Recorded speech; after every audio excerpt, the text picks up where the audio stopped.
Nous recevons ce soir Christophe Néjon, bonsoir. Bonsoir. Vous êtes le rédacteur en chef d'un magazine qui s'appelle Cabotage, au titre évocateur, j'allais dire. Déjà 5 ans d'existence, d'abord sous la forme d'un gratuit, puis désormais d'un magazine payant. C'est un magazine payant, deuxième numéro qui sort dans ces temps-ci.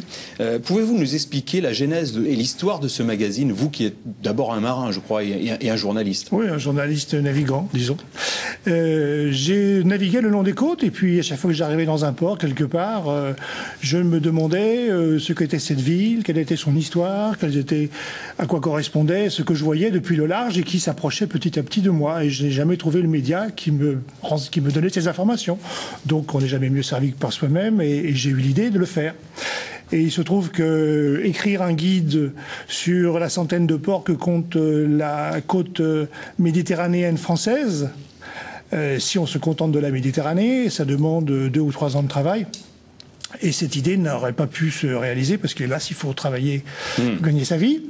Et jusqu'à ce que je rencontre celui qui est devenu mon associé, Alain Pasquet, directeur de publication, qui est un ancien navigateur lui-même et qui a eu l'idée géniale de faire un gratuit d'abord en commençant par une petite zone. Que j'ai entre les mains. Là j'ai entre les mains les numéros de 2011.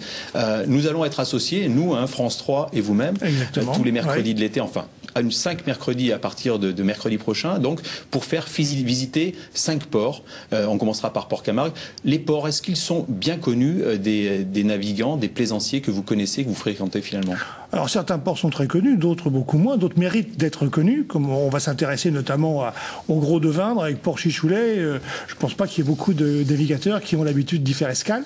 Donc notre rôle, c'est un petit peu de faire connaître ces ports qui méritent de l'être. Et c'est surtout aussi de rendre au Languedoc-Roussillon son visage maritime. Parce que ici, la réputation, c'est plutôt d'avoir des belles plages. Exactement. Le Farnian sur la plage. Voilà. Et donc, cette réputation est un peu fatigante à la fin, et alors que la Méditerranée, et ici en particulier, est extrêmement riche de navigateurs depuis les croisades, en passant par les barbaresques, etc. Merci Christophe Néjon de nous avoir rendu visite. Longue vie à Cabotage. Merci. Et on se retrouve donc dès mercredi prochain à Port-Camargue avec vous, ou quelqu'un de Cabotage en tout cas, pour évoquer ce port.